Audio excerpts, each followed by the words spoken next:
Today I'm working on this very nice SD45 lettered for CP Rail. The previous owner did a few modifications. You can see the horn is here, which is the correct placement for a CP engine. He tried to patch up the holes in the cab. Not my favorite thing to do, but it'll pass. It's got sunshades. He put two ditch lights in the front, and there's two diamonds for the headlight. What else did he do? He put up a bell, and there's a very light weathering on it. It's not too ugly, actually. I don't think I'll be doing a lot of changes to the way it looks. Just maybe a little bit of cleaning to the drive system. So without further ado, I'm going to get to work on that. So I won't be doing too much to the shell. It's in pretty good shape to begin with. So I'm just going to have a look inside, make sure everything's where I want it to be. I'm probably just going to clean everything with my toothbrush. This year I set up for myself a goal of focusing on getting some SD40s and SD45. So you'll see quite a few of my videos are SD40s and SD45s this year. They're worth actually a lot of money still, even though they're a few years old. And I think they're worth it. They're nice runners and they look really good to me.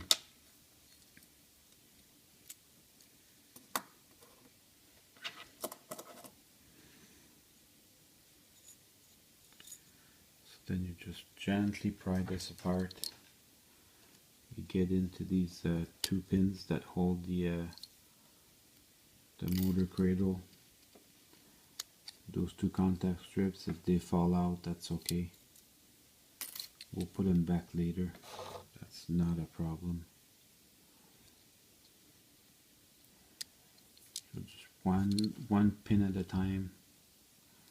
Next thing you know, everything will be in your hands. Boy, that looks really good. I don't think I have much to do with that.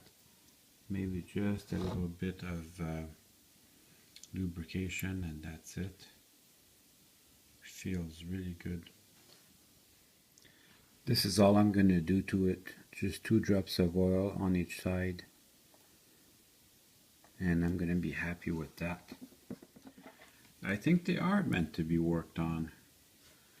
I've had just the best time working on this one.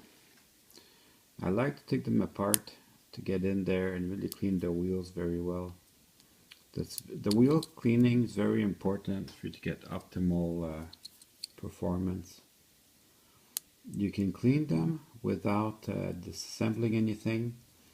I just enjoy doing this. So no matter what, I'm still going to take them apart.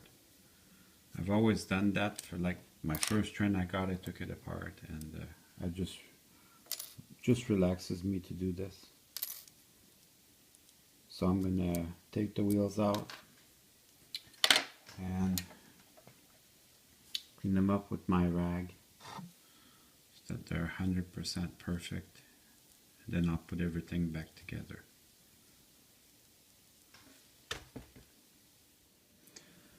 So everything's going to go back together, nice and easy.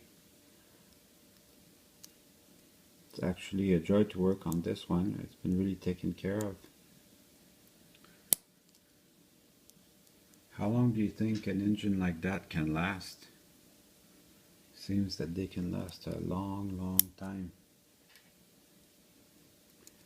Imagine if you could do that with your car. Buy it one time and drive it for 25 years. That would be nice.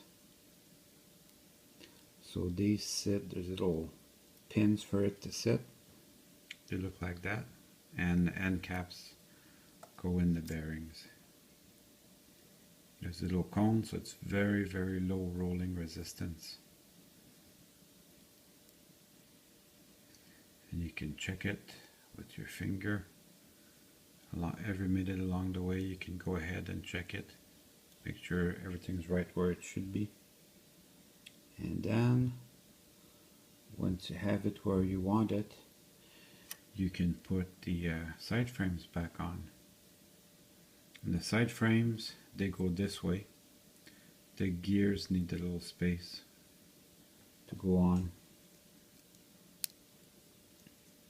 Oh, there you go. This is not good. When you put the side frames back on, make sure your contact strips stay where they're supposed to be. Otherwise, it won't run right. When you got it done right, it's a beautiful thing. So it's worth taking your time.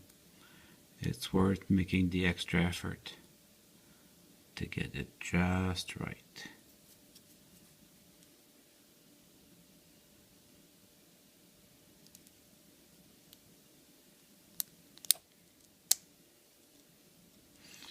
And check it carefully, make sure everything's perfect, and then you can move on to the next.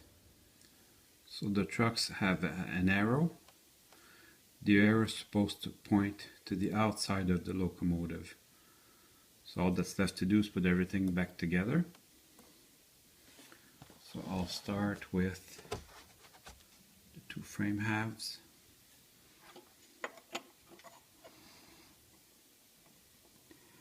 The engine cradle will hold everything together, so that snaps in place. Very easy. And then I'll put the retainers and the screws. And I won't tighten it all the way in. I'll let it have a lot of slack so I can drive. I can still put my trucks in. But I'll have them sit there so they're ready to tighten.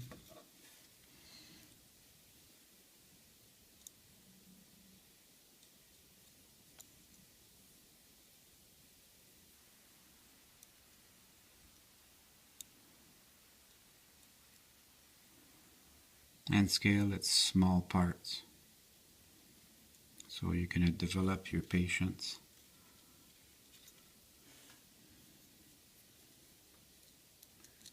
If you don't like working with small parts, you can find another scale.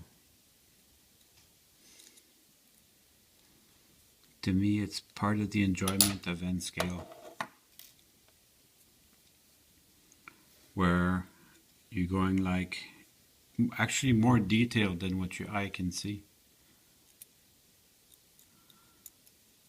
So I'm putting the two contact strips before I put the trucks on.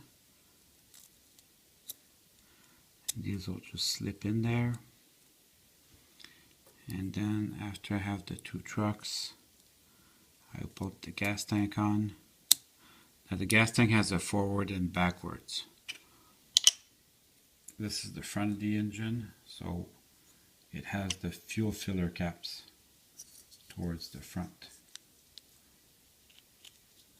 One on each side. Now the gas tank will hold your contact strips together, so make sure they're lined up perfectly before you go any further. See, this one should go under this tab here. So I'm going to see if I can correct that before I proceed to anything else. Yeah. Now that's what I'm talking about.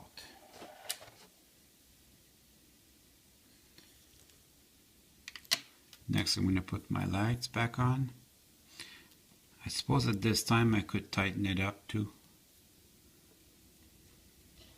And my light shield. He weathered the light shield, it won't matter because we won't see it. And I can tighten it up now. Make sure this is nice and nimble.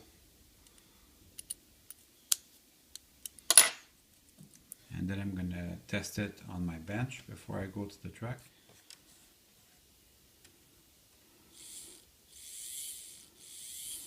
Such a beautiful thing.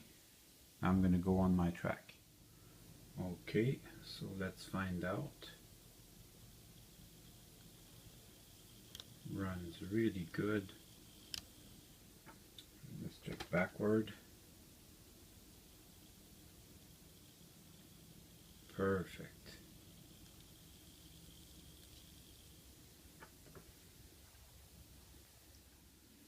Now that it's running the way I like, I can put the shell back on.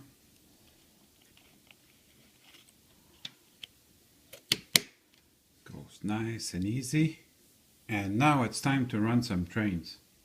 Well, I hope you enjoyed this video. I certainly had fun making it for you.